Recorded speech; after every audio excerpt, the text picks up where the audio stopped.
Lincoln gets elected. His last time in town, 1860, has some legal business to finish up. He speaks in a hall that's at the side of where Michael's restaurant is, says goodbye to his friends at old McLean, and only comes through here again once, and that's when he's dead. He's shot Good Friday, April 1865. That next day, on the square here, was a mass indignation meeting. There's photographs of it in our Lincoln Gallery. If you look at the crowd, a couple of thousand people have turned out to publicly mourn his death, to grieve. They knew him as a friend, as an attorney. There were mixed feelings in the community. There were Southern sympathizers throughout this situation, people who thought that the United States should not have gone to war over slavery. And there were people far more radical, people like the Unitarian minister, Charles Ames, who says that Lincoln's blood was the expiation of the hanging of John Brown. And that John Brown, who's a man who led bloody Kansas and a slave uprising, tried to do a slave uprising, got caught at Harper's Ferry, hung in the state of Virginia. Ames said it was expiation of the blood of John Brown. So the community was split on a lot of areas. But the people who made up this movement that got Lincoln elected, they continued their lives, they continued their thinking, and they continued to advance the principles of this new Republican movement. And they did them in some interesting ways. David Davis, who Lincoln appointed as the United States Supreme Court Justice, gave the majority opinion in a case at the Illinois, of course, at the U.S. Supreme Court that is being used today. The Hamadan case refers to it. The case was Ex parte versus Milligan. And in that case, Davis rules that civilian law is superior to military law. And even in a time of conflict, he's not talking about in a war zone, but in a time of conflict, time of civil war, civilian courts are superior to military courts. And civilian courts rule. And those cases became very, very important in some of the cases that surround what U.S. policy has been at Guantanamo. And so those cases are still very, very much alive, and Davis's thinking is still very, very much alive. One of the young lawyers who was part of that whole situation of developing the Illinois Republican Party was a man by the name of Reuben Moore Benjamin, Quaker, came here out of the state of New York. Benjamin starts working with some others about how farmers are getting hurt by monopoly. And that is, in essence, railroads figured out about how much they could skin off the farmer without making the farmer die. They really had worked it out pretty carefully. And it was so bad that Jonathan Baldwin Turner, who was one of the founders of the University of Illinois, one of the founders of our state agricultural organizations, very, very well thought of guy. He said at a convention here in Bloomington in 1870 that if we cannot stop these monopolistic practices by the railroad, then the only other solution is going to organize a grand necktie party, inviting the board of directors of the railroad corporations, any attorney who cares to defend them. If anybody has religious scruples, we can hang a few preachers to send them on their way with them.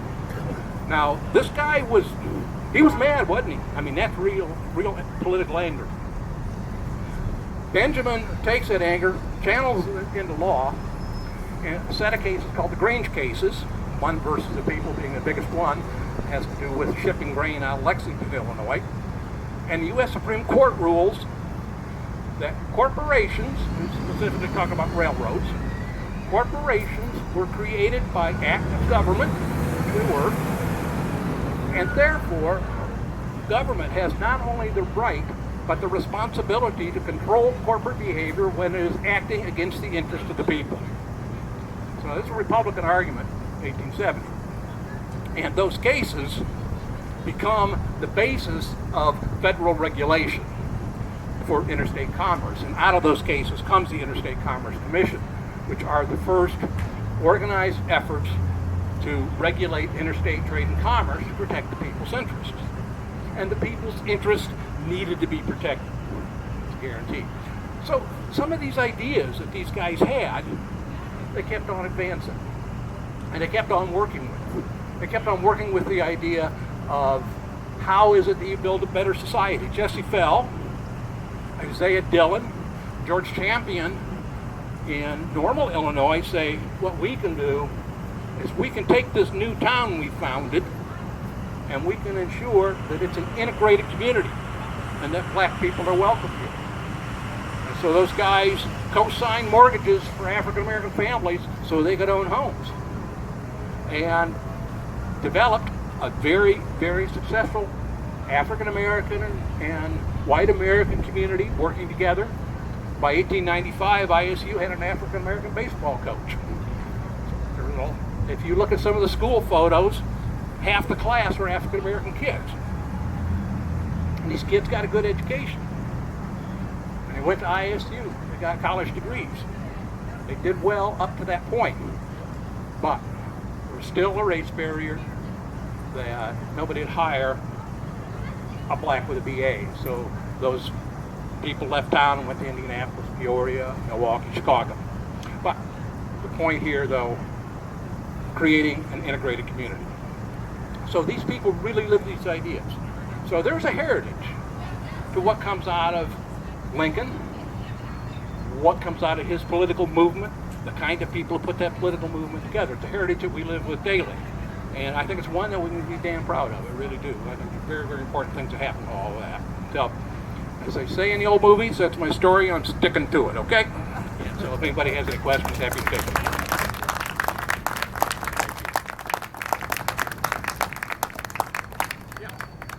There was in Ottawa, Illinois, there was a Lincoln-Douglas debate. Yes. Was that just another debate, or was that something special? Okay, the debate in Ottawa was one of the, I believe, 7 debates that were organized between Lincoln and Douglas for the campaign of the election for U.S. Senator in 1858. And so they agreed upon what towns they would debate in, when they would debate, 7 or 8. And then those debates were transcribed and published and then distributed nationally. So yeah, that Ottawa was one of the real important ones. And just to give you an idea about politics, when those guys spoke, the introductory speech would be 2 hours, rebuttal would be an hour. I mean, it was an all-day sucker.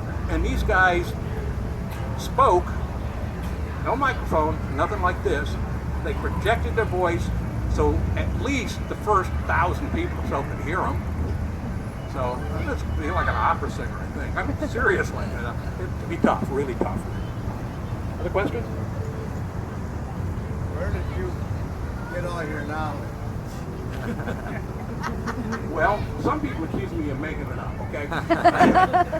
I've been studying McLean County history. I was a director of the museum here. I started working for the Museum of History in 1977, and I just retired last March of last year, so I was at it for about 39 years. So if I don't have it, boy, I sure did get away with a lot of those 39 years. You talk like you knew. Well, thanks for being with me today. Thank you. Thank you.